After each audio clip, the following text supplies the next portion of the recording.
Hello everyone, welcome back to the YouTube channel the maths express. सबसे पहले सभी को होली की बहुत बहुत हार्दिक शुभकामनाएं।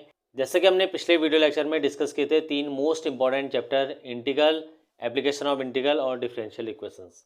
आज की इस वीडियो लेक्चर में हम डिस्कस करने जा रहे हैं case study based most important types of questions. जैसा कि सीबीएसई के पैटर्न के अकॉर्डिंग केस स्टडी का एक क्वेश्चन आपको जरूर मिलेगा, दो क्वेश्चन भी कभी कभी आ जाते हैं, एक क्वेश्चन तो आपको 100% मिलेगा। अगर लास्ट ईयर के कुछ पैटर्न के बेसिस पे देखा जाए तो केस स्टडी के जनरली जो क्वेश्चंस आ रहे हैं, matrix, application of differentiation, differential equation और एलपीपी का सबसे इंपॉर्टेंट क्वेश्चंस, जो कि एक न एक क्वेश्चन आपको मिल जाता है। आज के इस वीडियो लेक्चर में हम इन्हीं 4 to 5 टॉपिक्स में जो भी इंपॉर्टेंट क्वेश्चंस बन सकते हैं वो हम डिस्कस करेंगे। साथ ही में आपको 4 to 5 प्रैक्टिस क्वेश्चन मिलेंगे, वो आपको जरूर करने। हर एक वीडियो सॉल्यूशन के बाद आपको क्वेश्चन दिया रहेगा, वो क्वेश्चन आपको जरूर अटेम्प्ट करना है, जिससे आपका जो प्रिपरेशन हो वो अच्छे लेवल पे हो जाए। अगर आपने पिछले दोनों वीडियो लेक्चर नहीं देखे हैं तो उनका लिंक आपको कमेंट बॉक्स में और डिस्क्रिप्शन बॉक्स में मिल जाएगा, जरूर दोनों लिंक को चेकआउट करिएगा। तो स्टार्ट करते हैं क्वेश्चन नंबर 1 के साथ, जिसमें आपको क्वेश्चन गिवन है, आपको भी क्वेश्चन पूरा रीड करना है। A trust fund has 30,000 rupees that must be invested in 2 different types of bonds. The first bond page 5% and second 7%। Using matrix multiplication 30,000 को आपने दो अलग अलग बॉन्ड्स में इन्वेस्ट करना है, एक में 5%, एक में 7%। तो आपको टोटल इंटरेस्ट 1800 मिलेगा, फर्स्ट क्वेश्चन में ये कहा है। तो आप कितना कितना इन्वेस्टमेंट इसमें करेंगे। सेकंड में आपको 2000 रुपये इंटरेस्ट मिल रहा है, तो उसमें आप कितना कितना इन्वेस्ट करेंगे, ये आपको कहा है। तो क्वेश्चन स्टार्ट करते हैं। तो लेट अस सपोज आपके पास फर्स्ट आपको लिखना पड़ेगा टोटल इन्वेस्टमेंट कितनी है आपकी। तो फर्स्ट ऑफ ऑल आप लिखेंगे टोटल इन्वेस्टमेंट अमाउंट। तो टोटल इन्वेस्टमेंट अमाउंट आपको दिया हुआ है, दैट इज 30,000 रुपीज़। अब आपको एक चीज़ ध्यान रखना, अगर आपको मैट्रिक्स का मल्टीप्लिकेशन का बेसिक आता है तो ये क्वेश्चन आपके लिए कुछ भी नहीं है, बहुत ही ईजी क्वेश्चन हो जाएगा। ठीक है, मैट्रिक्स मल्टीप्लिकेशन कहता है कि जो भी आपका कॉलम आ रहा है फर्स्ट का, यानी कि 2:3 अगर आपका है तो यहाँ 3:1 टाइप में आपका होना चाहिए। क्योंकि अगर आपका फर्स्ट वाली मैट्रिक्स का कॉलम सेकेंड वाली मैट्रिक्स के रो के इक्वल है तभी मैट्रिक्स का मल्टीप्लिकेशन पॉसिबल है, अदरवाइज नहीं है। तो यहाँ पर हम करेंगे कि लेट वो पर्सन x रुपीज़ 5% वाले बॉन्ड में पार्ट करता है और बचेगा यहाँ से 30,000 माइनस x, क्योंकि इतना उसने इन्वेस्टमेंट कर लिया है, इसको वो 7% वाले बॉन्ड में इन्वेस्ट करता है।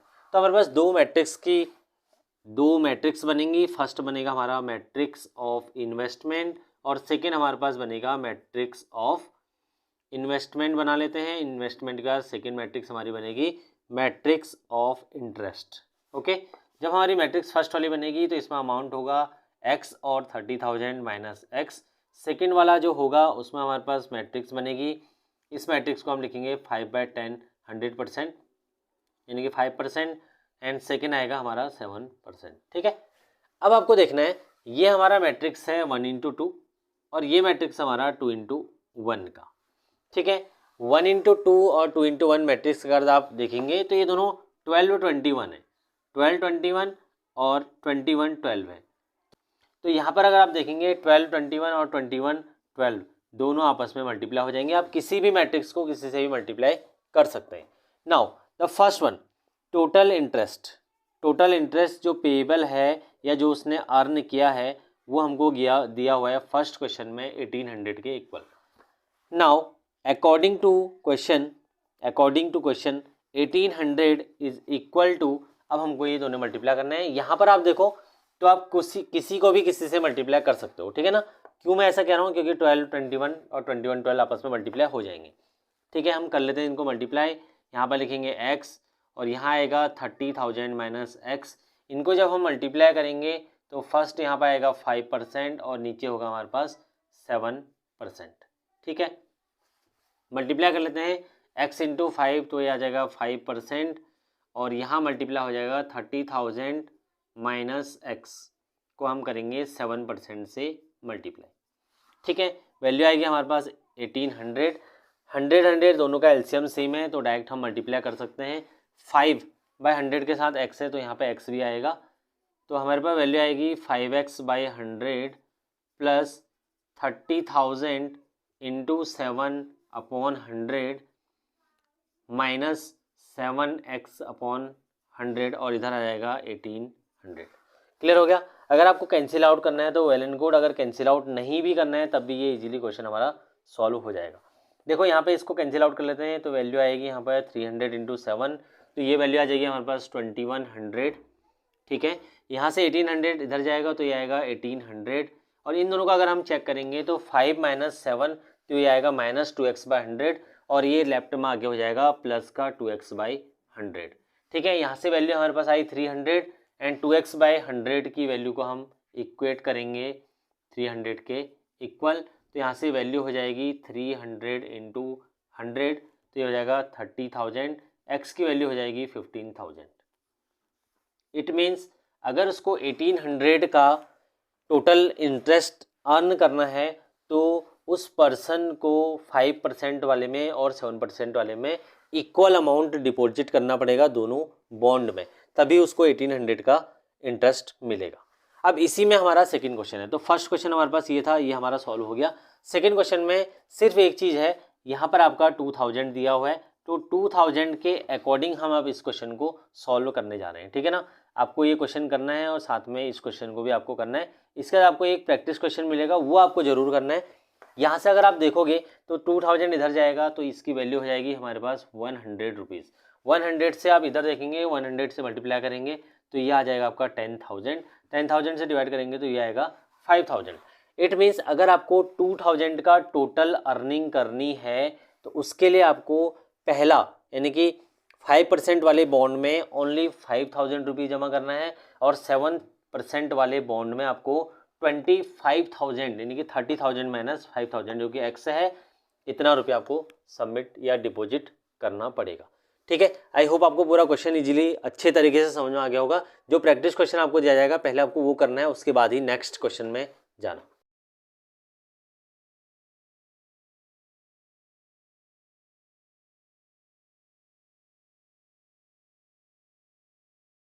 तो चलते हैं दूसरे क्वेश्चन की ओर। A manufacturer produces 3 products XYZ which he sells in 2 markets. ठीक है, 2 मार्केट दे रखी हैं, उनका आपको मैट्रिक्स का टाइप कुछ दे रखा है। And the first question is unit sale price is XYZ का आपको प्राइस दे रखा है, तो आपको टोटल रेवेन्यू फाइंड आउट करना है। ठीक है ना, सेल प्राइस आपको दिया हुआ है। इसी में सेकंड क्वेश्चन आपको है if the unit cost of the above 3 commodities जो भी उसने बनाई हैं, अगर उनके कॉस्ट प्राइस आपको गिवन है, फाइंड द ग्रॉस प्रॉफिट। तो क्वेश्चन आपने पढ़ लिया होगा। क्वेश्चन में हमको इस टाइप से कुछ मैट्रिक्स गिवन है। इसका मतलब क्या है कि मार्केट फर्स्ट में उस मैन्युफैक्चरर ने प्रोडक्ट XYZ को इतने इतने प्रोडक्ट उसने सेल किए। सेकेंड मार्केट में उसने 6000 X और 8000 Z और 20,000 Y प्रोडक्ट सेल किए। ठीक है, तो इसमें भी सेम टाइप की सिचुएशन बनती है, बट अगेन यहाँ पे क्या आएगा, मैट्रिक्स ऑफ प्राइस के साथ साथ मैट्रिक्स ऑफ प्रोडक्ट भी आएगा। ठीक है, मैट्रिक्स ऑफ प्रोडक्ट आपने क्वेश्चन में से एज इट इज़ जैसे दिया हुआ है ऐसे ही उठा लेना है। मतलब कहने का ये है कि ये 10,000 है, इसके साथ में 2,000 आएगा, 18,000। तो इस तरह से हमने ये नोट कर लिया है। नाउ मैट्रिक्स ऑफ प्राइजेस की बात करते हैं। Matrix of price question number 1 में आपको गिवन है कि अगर आप मार्केट फर्स्ट और सेकंड में इन प्रोडक्ट को सेल आउट करते हैं तो प्राइस आपको दिया हुआ है। ठीक है, अब आपको ध्यान क्या रखना है, यहाँ पर जो मैट्रिक्स है वो 2 into 3 वाली मैट्रिक्स बन रही है, तो यहाँ आपको ध्यान देना है कि फर्स्ट वाले का जो भी कॉलम होता है वो सेकंड वाले की रो के इक्वल होना चाहिए। इट मीन्स 3 into 1 की हम एक मैट्रिक्स बनाने का ट्राई करेंगे। तो हमको इसमें प्राइस दिए हुए हैं, प्राइस हमको दिया हुआ है 2.5, 1.5 एंड 1 रुपी। इसका मतलब क्या हुआ कि तीनों प्रोडक्ट के रेट्स जो है मार्केट फर्स्ट में 2.5 2.5 रुपया, 1.5 रुपया और 1 रुपया है। ठीक है ना, तो तीनों ये दे हैं। अब हमको टोटल रिवेन्यू जनरेशन निकालना है कि टोटल रिवेन्यू कितना जनरेट होगा अगर हम इतने नंबर ऑफ प्रोडक्ट्स इस रेट के अकॉर्डिंग किसी भी मार्केट फर्स्ट और मार्केट सेकंड में सेल करते हैं। ठीक है ना, तो टोटल रिवेन्यू निकाल लेते हैं। रिवेन्यू के लिए हम क्या करेंगे, 1000 इस वाले को और इसको करेंगे हम इस मैट्रिक्स से मल्टीप्लाई, क्योंकि मैट्रिक्स पॉसिबल यहाँ पर मल्टीप्लिकेशन यही है। अगर आप इसमें चेक करेंगे, अगर मैं यहाँ पर 31 को पहले लिखता हूँ और बाद में 2 into 3 को लिखूंगा तो ये मैट्रिक्स मल्टीप्लिकेशन पॉसिबल नहीं है। ये आपको क्लियरिटी होनी चाहिए इसमें, तभी आपको ये क्वेश्चन समझ में आएगा। ठीक, मैट्रिक्स को लिख लेते हैं दोबारा से। तो इस तरह से हमने नोट तो कर लिया है। अब सिंपल सा मल्टीप्लिकेशन करना है तो मल्टीप्लिकेशन कर लेते हैं। मल्टीप्लिकेशन काफ़ी आसान होता है। इस पूरी रो को इस कॉलम से मल्टीप्लाई करना था, फिर इस रो को इस कॉलम से। इसका आंसर क्या आएगा, क्योंकि हमारे पास 2 इंटू 3 को हम 3 इंटू 1 से मल्टीप्लाई कर रहे हैं, तो ये जो भी हमारे एक्सट्रीम्स होते हैं यही हमारा आंसर होता है। ठीक है, तो 10,000 इंटू 2.5 तो 25,000 आएगा। प्लस करेंगे तो प्लस करेंगे 2000 इंटू 1.5 तो 15 दूनी 30 यानी कि 3, तो ये 3000 आएगा। ठीक है, एंड थर्ड वन 18,000 इंटू 1 तो ये 18,000 आएगा। तीनों का हम प्लस कर देंगे। क्लियर हो गया इतना। इसके बाद हम क्या करेंगे, इनको सिमिलरली यहाँ पर मल्टीप्लाई करेंगे। 2 15 तो ये 15,000 आ जाएगा 2.5। ठीक है ना, इसको हम मल्टीप्लाई करेंगे 15। ठीक है, 15 इंटू 2 30 तो ये आ जाएगा 30,000 और प्लस हम करेंगे 1 को, ये आ जाएगा 8,000। टोटल समेशन कर लेते हैं दोनों का, 25 प्लस 3 प्लस 18 तो ये हो जाएगा 46,000। और जब हम इसका प्लस करेंगे मार्केट सेकंड का, तो मार्केट सेकंड के लिए निकाल लेते हैं। 15,000 प्लस 30,000 45 प्लस 8 तो ये आ जाएगा 53,000। अब एक चीज़ आपको ध्यान देनी है कि फर्स्ट मार्केट का रिवेन्यू अगर हम इतने नंबर ऑफ प्रोडक्ट्स बेचते हैं तो 46,000 है और सेकेंड मार्केट का रिवेन्यू हमारा 53,000 रुपीज़ आ गया। नाउ द सेकेंड क्वेश्चन में कहा है कि अगर इन्हीं प्रोडक्ट का सेम कॉस्ट प्राइस, तो ये हमारा मैट्रिक्स ऑफ प्रोडक्ट था और ये साथ में मैट्रिक्स ऑफ प्राइस था, एक्चुअली सॉरी फॉर दैट, ये मैट्रिक्स ऑफ सेल प्राइस था। ठीक है ना। सेकेंड क्वेश्चन में आपको टोटल कॉस्ट निकालना है, कितना होगा। मैट्रिक्स ऑफ सीपी हम यहाँ पे लिख लेते हैं, मैट्रिक्स ऑफ सीपी जो भी क्वेश्चन में गिवन भी है। एक्चुअल मैट्रिक्स बनी हुई तो नहीं है, बट हमको क्या गिवन है, एक प्राइस गिवन है। ठीक है, तो प्राइस में हमको 3 अलग अलग कॉस्ट गिवन है। फर्स्ट वन है 2 रुपीज़, सेकेंड है 1 रुपीज़ एंड थर्ड है 50 पैसा यानी कि 0.5 रुपीज़। ठीक है, अब आपको टोटल रिवेन्यू आपने निकाल लिया है। तो अगर हम निकालेंगे टोटल रिवेन्यू कब होता है, जब हम किसी चीज़ को सेल कर देते हैं, तो जितना भी हमारे पास पैसा आता है वो रिवेन्यू है। ठीक है ना, आपको ये थोड़ा सा कॉमर्स के कॉन्सेप्ट हैं, कॉमर्स वाले स्टूडेंट को तो बहुत अच्छे से ये चीज़ें पता होंगी। तो टोटल रिवेन्यू तब होता है जब हम किसी चीज़ को सेल आउट कर देते हैं। टोटल सीपी हमारा जितना भी कॉस्ट किसी चीज़ को बनाने में लगती है वो है, और टोटल जो हमारा ग्रॉस प्रॉफिट हुआ तो वो हम रिवेन्यू में से सीपी को माइनस कर देंगे, तो हमारा ग्रॉस प्रॉफिट लास्ट में क्वेश्चन में पूछा है। ठीक है ना, तो टोटल कॉस्ट प्राइस अगर हम निकालना चाहें तो टोटल जैसे हमने रिवेन्यू निकाला ऐसे ही total cost price of the products की हम निकाल लेंगे। टोटल कॉस्ट प्राइस कैसे निकलेगा, फिर से वही मैट्रिक्स का मल्टीप्लिकेशन, 10,000 पूरी मैट्रिक्स को नोट कर लेते हैं। तो दोनों मैट्रिक्स को मैंने नोट कर लिया। अब हमको सिंपल मल्टीप्लाई करना है, 10,000 इंटू 20,000, 20,000 यहाँ पर लिख लेते हैं, प्लस हम 1 से मल्टीप्लाई करना है, तो 1 इंटू 2,000 तो ये आ जाएगा 2,000 प्लस 0.5 18 का हाफ हो जाएगा 9,000। ठीक है, तो ये आ जाएगा 9,000। Now the second one 6,000 into 2 ये हो जाएगा 12,000 प्लस 20,000 इंटू 1 तो ये हो जाएगा 20,000 प्लस करेंगे हम इसका हाफ कर देंगे जो भी आएगा, ये आ जाएगा 4,000। तो टोटल हम प्लस कर लेते हैं 20 प्लस 2 प्लस 9, तो 22 प्लस 9 31,000 हो जाएगा।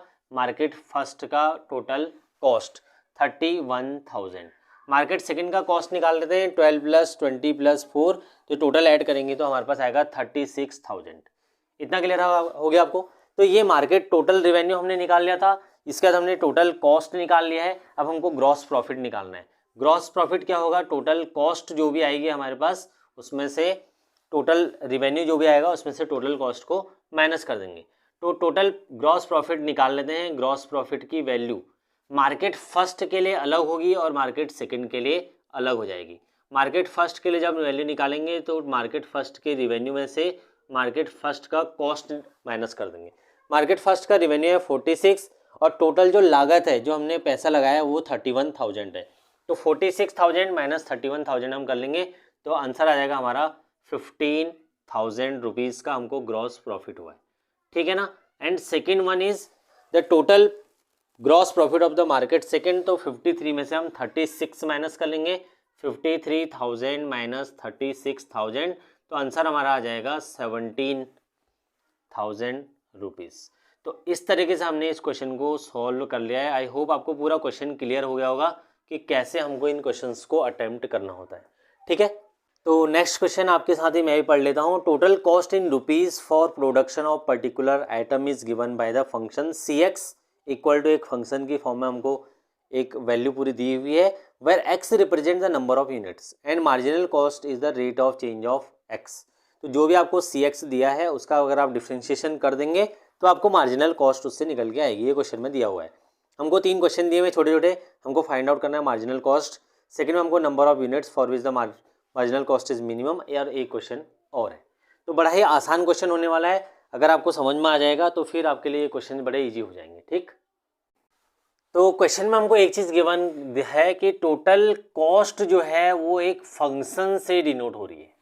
टोटल कॉस्ट ऑफ मैन्युफैक्चरिंग या टोटल कॉस्ट ऑफ प्रोडक्शन जो भी हमको दिया हुआ है वो कहा है कि वो एक फंक्शन से रिप्रेजेंट हो रही है।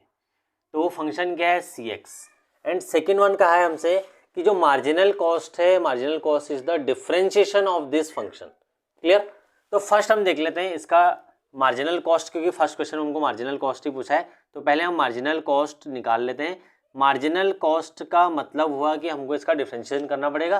तो मार्जिनल कॉस्ट एक्स को हम मान लेते हैं M x, and M x is differentiation of किसका, सी एक्स का। ये हमको क्वेश्चन में कहा है कि ये इसका डिफरेंशिएशन है। तो इसका डिफरेंशिएशन करेंगे तो आएगा 3x square minus 42x plus 360 rupees. ठीक है, यहाँ पर इसका डिफरेंशिएशन कर दिया। अब हमको एक चीज़ गिवन थी कि मार्जिनल कॉस्ट निकालो व्हेन द आइटम्स आर 10, यानी कि 10th आइटम का निकालो।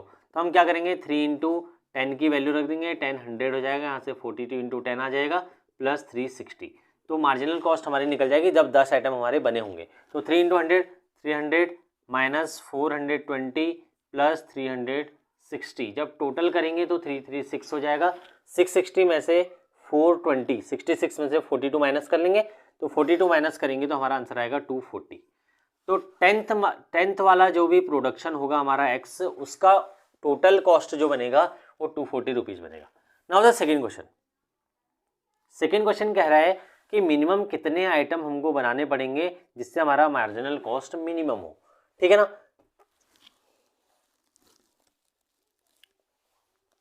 तो इस क्वेश्चन को देखने के लिए आपको मिनिमा मैक्सिमा पता होना चाहिए कि जब भी मिनिमम होता है किसी भी चीज़ को, अगर मिनिमा एग्जिस्ट कराना होता है तो उसके लिए हमारा जो डबल डिफ्रेंशिएशन होता है, y2 भी बोलते हैं उसको, y डबल डैश भी बोलते हैं, ये हमारा क्या होना चाहिए, ग्रेटर देन 0 होना चाहिए।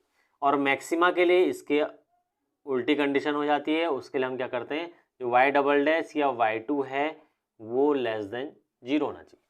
तो फॉर मैक्सिमा और मिनिमा क्या होता है, फॉर मैक्सिमा और मिनिमा हमको जो भी हमारा एफ डैश एक्स आता है, अगर आपको याद होगा एफ डैश एक्स कहें या सी डैश एक्स कहें, उसको हमको 0 रखना होता है।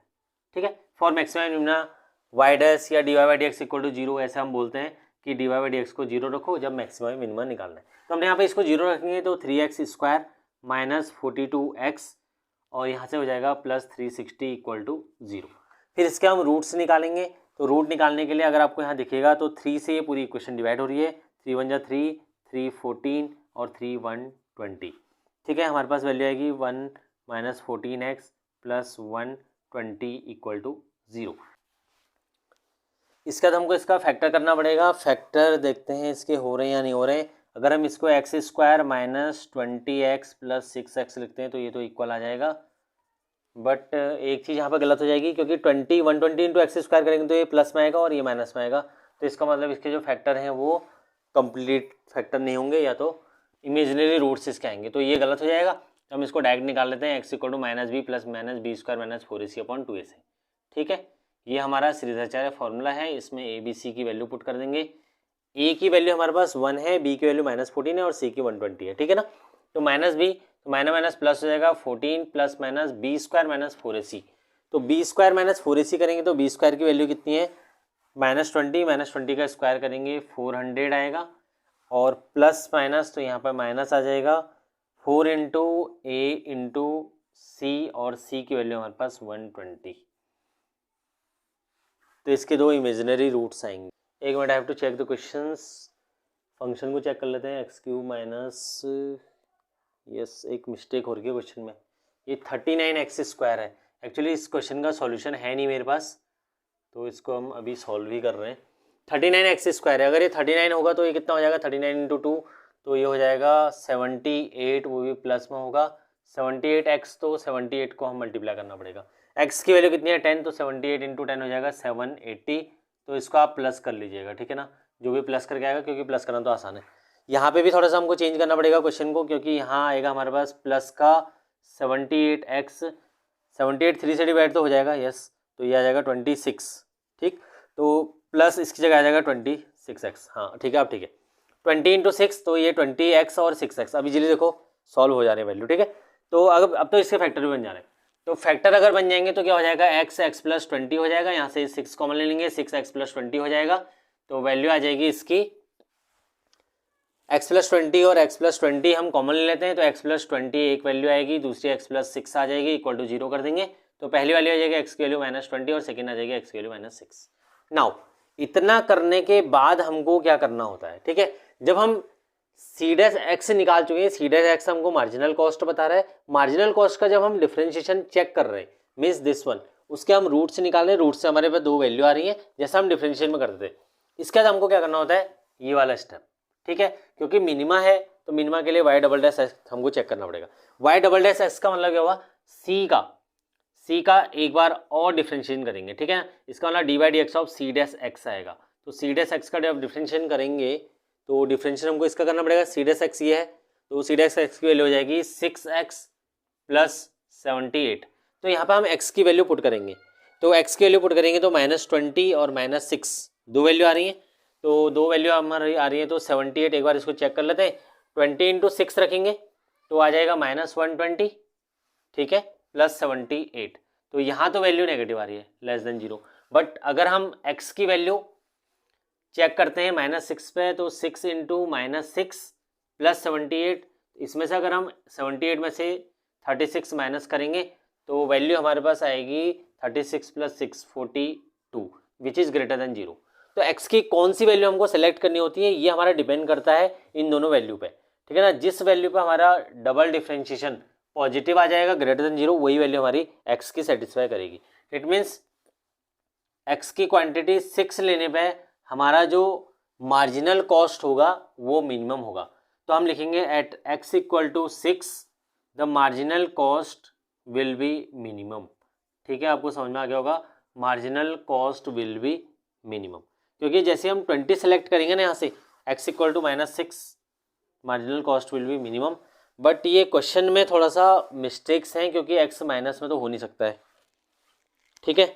तो अगर क्वेश्चन आता है इस टाइप से तो ये हमको सॉल्व करना पड़ेगा, बट क्वेश्चन में कहीं ना कहीं मिस्टेक्स है, क्योंकि x का प्रोडक्शन क्वांटिटी कभी भी नेगेटिव में नहीं हो सकती है, तो -x the marginal cost will be minimum. तो यह मेरा सॉल्व करने का मतलब क्या हो गया कि हमने सॉल्व इस तरीके से करना है, मेथड में कहीं पे भी कोई मिस्टेक नहीं है, ठीक है ना, मेथड एज इट इज रहेगा जैसे हमने सॉल्व किया है। क्वेश्चन में पता नहीं कहाँ पे मिस्टेक हो रही है, उसका पता नहीं चल पा रहा, ठीक। तो थर्ड क्वेश्चन हमारे पास एक और है, इसमें हमको लिखा है कि जब हमारे पास इसका मिनिमम आ रहा है, जो भी हमारा प्रोडक्शन क्वांटिटी मिनिमम है, जहाँ हमारा मार्जिनल कॉस्ट जहाँ पर हमारा मिनिमम है, उस पॉइंट ऑफ प्रोडक्शन पे टोटल कॉस्ट निकालो और एवरेज कॉस्ट भी निकालो। तो टोटल कॉस्ट का फंक्शन हमारा Cx है, तो Cx की जगह हम वैल्यू रख देंगे 6, तो मैं यहाँ पे 6 के लिए निकाल रहा हूँ, ठीक है, -6 से तो पूरा क्वेश्चन ही गलत हो जाएगा, तो मैं 6 क्वांटिटी यहाँ पे रख रहा हूँ, तो 6 × 6 × 6 हो जाएगा, + 39 × 36, ओके, + 360 × 6 + 3025, ये तो हमारा आ गया टोटल कॉस्ट। अगर हम एवरेज कॉस्ट निकालेंगे, average cost at minimum marginal cost, ठीक है, average cost at minimum marginal cost, तो जो भी हमारे पास ये वैल्यू आएगी ना, ये इन 6 क्वांटिटी के प्रोडक्शन का टोटल कॉस्ट है, और इसको हम जब डिवाइड कर देंगे 6 से तो ये हमारा एवरेज कॉस्ट आएगा। तो पूरा क्वेश्चन आपको क्लियर हो गया होगा कि कैसे हमको मार्जिनल कॉस्ट फाइंड आउट करना है, कैसे हमको वैल्यू निकालनी है, कैसे हमको कॉस्ट निकालना है और कैसे एवरेज कॉस्ट निकालना है, ठीक है ना। टोटल प्रोडक्शन क्वांटिटी थोड़ा सा यहाँ पे क्वेश्चन में गलत आ रही है, जो कि माइनस में नहीं आएगा, ये कभी भी क्वांटिटी ये प्लस में ही होगा, ठीक है ना, प्लस में होगा तभी हमारे पास वैल्यू सेटिस्फाई करेंगे, क्योंकि प्रोडक्ट की क्वांटिटी कभी भी माइनस में नहीं हो सकती है, ठीक है।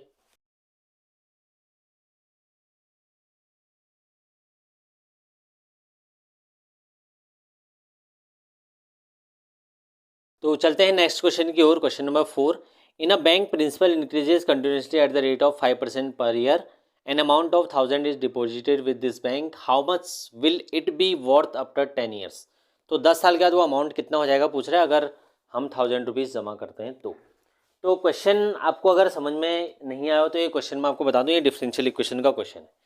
तो क्वेश्चन हमको बड़ा ही आसान दिया हुआ है। देखो कैसे करते हैं इस क्वेश्चन को। लेट द प्रिंसिपल हमने ले लिया p, rate of interest r है। तो यहाँ पे जो हमको दिया हुआ है rate of change of principal, क्योंकि जब भी हम कभी भी इन्वेस्ट करते हैं कुछ अमाउंट, तो जिस रेट से वो बढ़ता है, लेट सपोज हमने 1000 रुपीज़ इन्वेस्ट किए और रेट ऑफ इंटरेस्ट हमारा 10% पर एनम का है, तो अगले साल हमारे पास वो 1000 रुपीज़ 1000 प्लस 10% ऑफ 1000 यानी कि 1100 रुपीज़ बन के हमारे पास वापस आ जाएगा। इसमें जो रेट प्रिंसिपल के इंक्रीज होने का रेट है वो 5% ऑफ द प्रिंसिपल अमाउंट है, ठीक है ना। तो रेट ऑफ इंटरेस्ट हमको आर हमने लिया है, बट रेट ऑफ इंटरेस्ट का एक्चुअल यहाँ पे यूज़ है नहीं, क्योंकि जो रेट ऑफ इंटरेस्ट है 5% ऑफ द प्रिंसिपल अमाउंट दे रखा है, ठीक। तो इस क्वेश्चन में क्या करना होता है, d P upon P variable separable हम इसको लगाएंगे और जो भी हमारे पास वैल्यू आएगी 5/100 उसको एज इट इज हम रहने देंगे और यहाँ लिख देंगे हम डी टी, ठीक।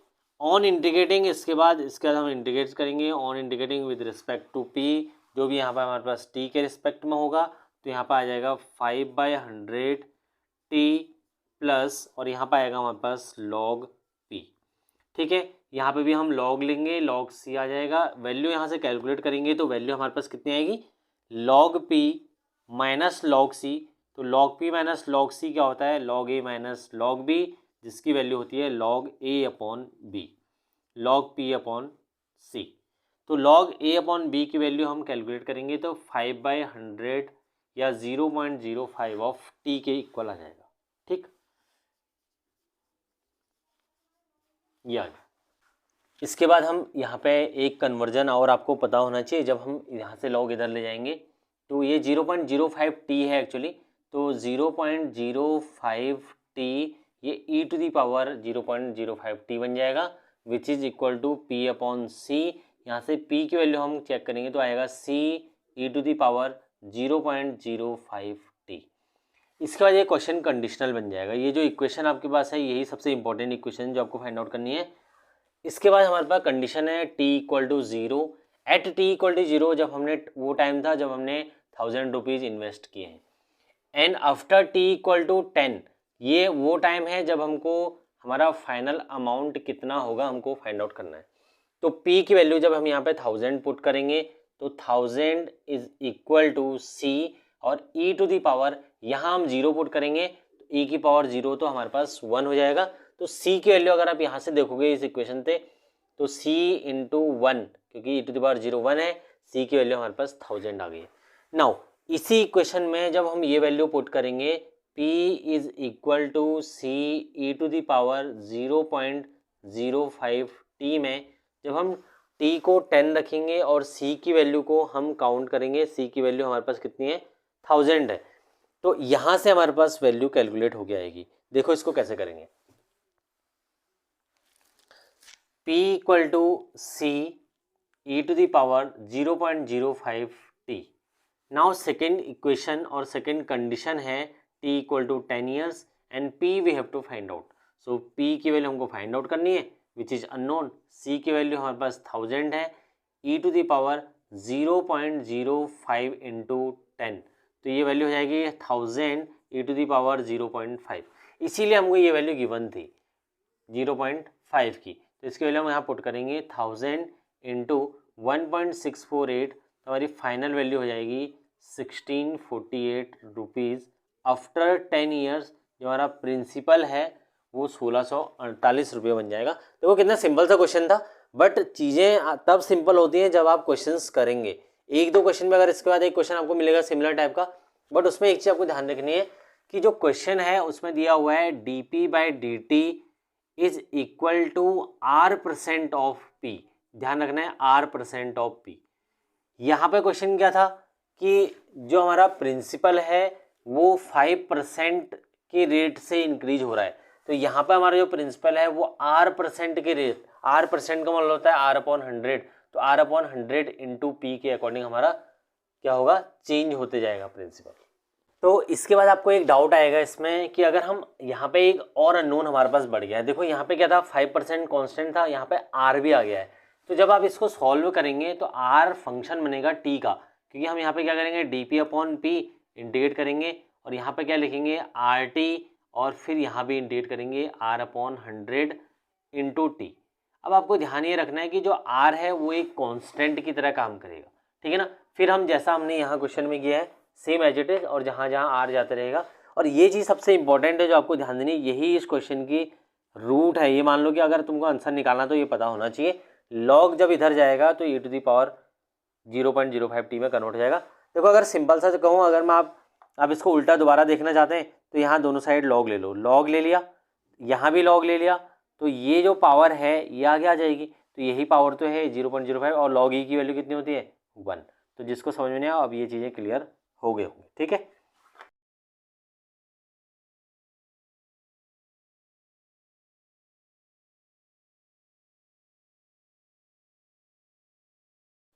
नेक्स्ट क्वेश्चन हमारे पास गिवन है question number 5। One kind of cake requires 200 gram of floor and 20 gram of fat, another kind same floor and fat की रिक्वायरमेंट है। Find the maximum number of cake which can be made from 5 kg of floor and 1 kg of fat. ये आपका LPP based question है, आप इसको देख के पहचान जाएंगे कि आपका क्वेश्चन एलपीपी पे है। बट सबसे इंपॉर्टेंट चीज़ इस क्वेश्चन में होती है वो है इक्वेशंस। इक्वेशंस कैसे बनानी है उसकी मैपिंग हम करते हैं। तो क्वेश्चन स्टार्ट करते हैं। क्वेश्चन के लिए मैंने एक टेबल बना रखी है यहाँ पे, जिसमें हमको दो टाइप के इंग्रेडिएंट्स जो कि क्वेश्चन में दिए हुए हैं, floor and fat. And second one is कि हमने कौन कौन सी दो केक बनाने, फर्स्ट केक सेकेंड केक, और टोटल हमारे पास जो भी इंग्रेडिएंट रिक्वायरमेंट है वो हमने यहाँ पे लिखी हुई है। 5 kg फ्लोर और 1 kg फैट से मैक्सिमम हम कितने केक बना सकते हैं, ये हमारा क्वेश्चन है, ठीक है। लेट अस हम मान लेते हैं कि cake first will be x and cake second हमारा y होगा। सो अगर हम z यहाँ पे फाइंड आउट करें, z क्या होता है, जो हमारा मेन फंक्शन है प्रॉफिट या लॉस का जो भी फंक्शन होता है, जो मैक्सिमाइज और मिनिमाइज हमको करना होता है, z इज इक्वल टू क्या होगा कि हमको मैक्सिमम नंबर ऑफ केक बनाने। केक कैसे बनेंगे, x और y, कितने केक हम बना सकते हैं।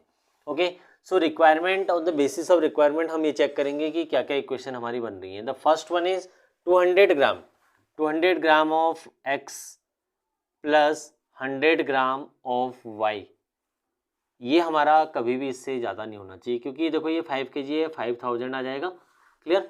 तो ये इक्वेशन हमने कैसे बनाई है उस चीज़ का आपको ध्यान रखना है कि 5 kg को हमने कन्वर्ट किया 5000 ग्राम में, साथ में हमने ये चेक किया कि क्या x में है और क्या y में है, उसके अकॉर्डिंग हमने इक्वेशन बनाई है।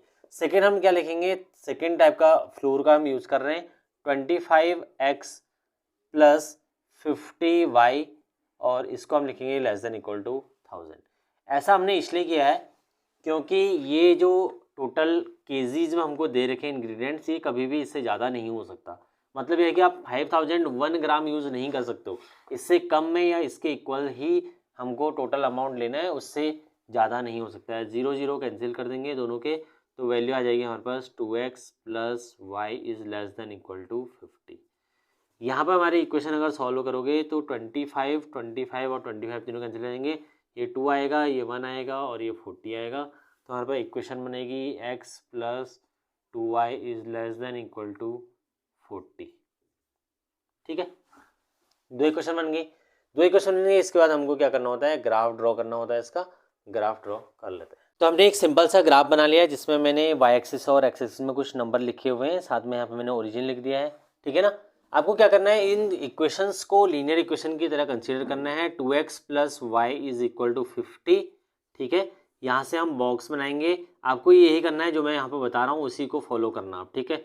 यहाँ पे भी सेम चीज़ हम करेंगे, 2x plus y equal to 40, इसको कर देंगे तो x plus 2y is equal to 40 के इक्वल हो जाएगा।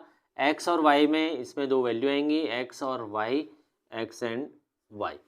नाउ एक बार आप 0 रखिए तो y की वैल्यू कितनी हो जाएगी, 50 हो जाएगी। एक बार x को 0 रख दो तो y की वैल्यू 50 हो गई। देखो x 0 रखेंगे तो 2 into 0 0 plus y equal to 50। अगर आप y को 0 रखते हैं तो यहाँ पर y 0 पुट कर लो तो ये 0 हो गया, 2x इक्वल टू 50, तो x की वैल्यू हो जाएगी 25। ये सिंपल से तरीके होते हैं निकालने के लिए। यहाँ पर अगर हम x 0 रखेंगे तो y की वैल्यू कितनी हो जाएगी, 2y इक्वल टू 40, तो y की वैल्यू हो जाएगी 20। अगर हम y 0 रखते हैं तो x डायरेक्टली 40 हो जाएगा, ठीक है। सिंपल से पॉइंट मिलते हैं अगर आप 0 0 रखेंगे तब, अदरवाइज आपको पॉइंट थोड़ा सा फिर हो सकता है डेसिमल में मिल जाए। 050 कौन सा पॉइंट है, हमको चेक करना पड़ेगा। 050 हमारे पास ये आएगा, x के लिए 0 और y 50, ठीक है। सेकंड हमारे पास आया 25,0, 25,0 पॉइंट होगा हमारा ये, अगर आपका एक्सिस सही होगा तो ये ग्राफ बहुत ही इजीली बहुत अच्छा ग्राफ बन जाएगा। अगर आपके दो नंबर के बीच में जो डिविजन्स हैं वो इक्वल हैं तब, तो हमने ये ग्राफ इसका बना लिया। ठीक है, अब आपको क्या ध्यान देना है उस चीज़ को देखते हैं। फर्स्ट है इक्वेशन नंबर 1, ये आपकी इक्वेशन नंबर 1 है और ये आपकी इक्वेशन नंबर 2 है। जो भी आप ग्राफ बना रहे हैं उसका ध्यान रखना कि उसमें इक्वेशन जरूर लिख दो, तभी हमको पता लगेगा कौन सा इक्वेशन कौन से ग्राफ के लिए है। सेकंड 0,20 है, 0,20 यहाँ पे आ जाएगा हमारे पास, एंड 40,0 40,0 ये पॉइंट है। दोनों को ज्वाइन कर लेते हैं। ज्वाइन करने के बाद हमारे पास एक पॉइंट बन गया है जो कि इंटरसेक्शन पॉइंट आपको इजीली दिख रहा होगा। ठीक है, तो इस तरह से हमने दोनों लाइन का ग्राफ बना दिया है और लाइन को हम रिप्रेजेंट कर देंगे इक्वेशन नंबर 1 और इक्वेशन नंबर 2 से। ठीक है, और यहाँ पर हमारे पास हो जाएगा एक इंटरसेक्शन पॉइंट। ये इंटरसेक्शन पॉइंट अभी हम नहीं निकालेंगे, अभी थोड़ी देर बाद देखेंगे कि कैसे हमको इंटरसेक्शन पॉइंट फाइंड आउट करना है। इंटरसेक्शन पॉइंट निकालने से पहले हम फिजिबल रीजन को चेक करेंगे। x ग्रेटर देन 0 के लिए क्या रीजन होगा, y ग्रेटर देन 0, और ये दो बाकी इक्वेशंस। ये दो इक्वेशंस ऐसे होती हैं जो हर एक ग्राफ में आपको कंसिडर करनी होती हैं, इधर क्वेश्चन में आपको दिया हो या ना दिया हो। देखो x ग्रेटर देन 0 बताता है हमको कि x की वैल्यू राइट साइड में मतलब ग्रेटर देन 0 इधर वैल्यू होंगी या नहीं होंगी। ठीक है, अब सेकेंड वैल्यू जो हमारे पास है y ग्रेटर देन 0 वाली, y ग्रेटर देन 0 का मतलब हुआ कि y की वैल्यू इससे ऊपर हमारे पास जानी चाहिए, यानी कि x एक्सिस जो भी है उससे ऊपर अगर हमारी वैल्यू है तो वो y ग्रेटर देन 0 वाली वैल्यूज है। नाउ रही बात हमारी इन दो इक्वेशंस की जो हमने ओरिजिनल ड्रॉ करी है, first one is this and second one is this one. इसके बाद हम इन दोनों इक्वेशन का फिजिबल रीजन चेक कैसे करेंगे। हमको क्या करना होता है, इस वाली इक्वेशन में इक्वेशन 1 से ऊपर जो हमारी इक्वेशन है यहाँ पे ओरिजिन के पॉइंट रखते हैं 0,0, 0 + 0 is less than equal to 50 and 0 + 0 is less than equal to 40। दोनों हमारे सेटिस्फाई कर रहे हैं। सेटिस्फाई करने का मतलब होता है कि ऐसा ना हो कि 0 + 0 हम ग्रेटर देन इक्वल टू 50 कहते हैं, सो दिस इज नॉट सेटिस्फाइंग। और यहाँ पे देखो, यहाँ पे सेटिस्फाई कर रहा है क्योंकि 0 0 लेस देन 50 है। तो कब सेटिस्फाई होगा ये सेटिस्फाई की इक्वेशन, कब सेटिस्फाई नहीं होगा तो ये जब सेटिस्फाई नहीं होगा तब ये कंडीशन होगी। तो अगर सेटिस्फाई आपके दोनों इक्वेशंस कर रही हैं तो इसका मतलब आपके जो रीजन होंगे वो फिजिबल टुवर्ड्स कहाँ जाएंगे, ओरिजिन की तरफ। ये ओरिजिन की तरफ आ रहे हैं सारे रिजल्ट्स जो भी हमारे पास है। ठीक है, अब आपको ये चीज़ क्लियर हो गई होगी। नाउ अब हम इस इक्वेशन को चेक करते हैं। इक्वेशन नंबर सेकंड के क्या क्या पैरामीटर्स हैं उसके टुवर्ड्स ओरिजिन हम देखेंगे, तो ये हमारे पास फिजिबल रीजन इसका आएगा। अब हमको देखना होता है सबसे कॉमन रीजन कौन सा है जो सब में आ रहा है। कॉमन रीजन अगर आप देखोगे तो ये फर्स्ट पॉइंट है हमारे पास जिसमें सारे रीजन है, सेकेंड पॉइंट ये है, थर्ड पॉइंट ये है और फोर्थ पॉइंट ये है। इसके बीच में ही सारे रीजन से अगर आप देखोगे यहाँ हमारे एक्स एक्सिस वाले रीजन भी हैं, वाई एक्सिस वाले रीजन भी हैं, फर्स्ट इक्वेशन सेकेंड इक्वेशन के रीजन भी है और फर्स्ट इक्वेशन का रीजन भी है जो कि फर्स्ट इक्वेशन हमारा ये वाला है। ठीक है, so this is the feasible region which we have to find out and after finding this region we have to find out the corner points. Okay, corner point find out करने के लिए हम क्या करेंगे, जो भी हमारे पास फिजिबल रीजन बाउंडेड है या जो भी हमारा पॉलीगन बन रहा है, इन जनरल हमारे पास क्वाड्रिलेटरल बनता है, कभी हमारा पेंटागन भी बन जाता है, तो CP हम लिखेंगे यहाँ पे। CP मतलब होता है कॉर्नर पॉइंट और Z मतलब होता है जो भी हमको फंक्शन मैक्सिमाइज या मिनिमाइज करना होता है। तो CP में अगर हम फर्स्ट वैल्यू चेक करेंगे, सो दिस इज द पॉइंट 0,20, तो हम यहाँ पर 1 by 1 लिख रहे हैं 0,20। सेकेंड अगर आप रीजन देखेंगे, मैं लेटर सपोज मैं इसको A ले लेता हूँ, ये B और ये C और ये O। तो A के पॉइंट है 0,20। सेकेंड आप चेक करेंगे तो B के जो पॉइंट आएंगे वो आएंगे 20,10। B के पॉइंट हैं 20,10। C के जो पॉइंट हैं, C के पॉइंट होंगे 25,0। ठीक है, C is 25,0 and D is 0,0।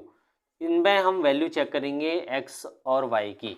जब वैल्यू चेक करोगे तो Z की वैल्यू यहाँ पर देखेंगे, X 0 तो Z की वैल्यू आएगी 0 + 20 तो वैल्यू आएगी 20। Second one is Z is equal to 20 + 10 30 तो यहाँ पर 30 आ जाएगी। थर्ड इज 25 + 0 तो 25 आएगी और फोर्थ वन हमारा तो 0 हो जाएगा क्योंकि दोनों वैल्यू 0 है। अब हमारे पास क्वेश्चन था कि हमको 5 kg फ्लोर और 1 kg फैट से मैक्सिमम कितने केक बन पाएंगे, सो अब अगर आप देख पाएंगे तो केक 1 जो हमारा x है और केक 2 जो हमारा y है, x और y अगर आप देखोगे तो आपका मैक्सिमम बनेगा 30। और कब बनेगा, जब आप केक फर्स्ट यानी कि फर्स्ट टाइप ऑफ केक आप 20 बनाओगे इसी टोटल फ्लोर और फैट से, और केक सेकंड आप सिर्फ 10 बनाओगे, तब आपके मैक्सिमम बन पाएंगे। अदरवाइज आपकी कंडीशन फेलियर कंडीशन में आ जाएगी, क्योंकि इसके अलावा अगर कोई भी आप सेलेक्ट करेंगे तो उसमें मैक्सिमाइजेशन नहीं हो पाएगा इन वैल्यूज़ का, और हम मैक्सिमम प्रॉफिट अर्न नहीं कर पाएंगे। मैक्सिमम प्रॉफिट अर्न तब करेंगे ना जब हमारे पास मैक्सिमम क्वांटिटी या मैक्सिमम प्रोडक्शन होगा। प्रोडक्शन अच्छा होगा तो रेवेन्यू भी अच्छा होगा, प्रोडक्शन कम होगा तो रेवेन्यू अपने आप कम हो जाएगा।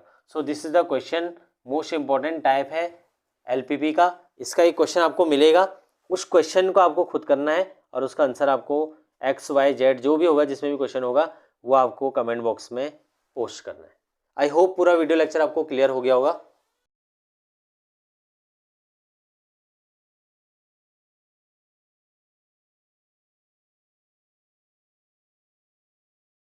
तो इस तरह से हमने अपने वीडियो लेक्चर कंप्लीट कर लिया है, जिसमें हमने 5 क्वेश्चंस डिस्कस किए। आई होप आपको सारे क्वेश्चंस क्लियर हो गए होंगे।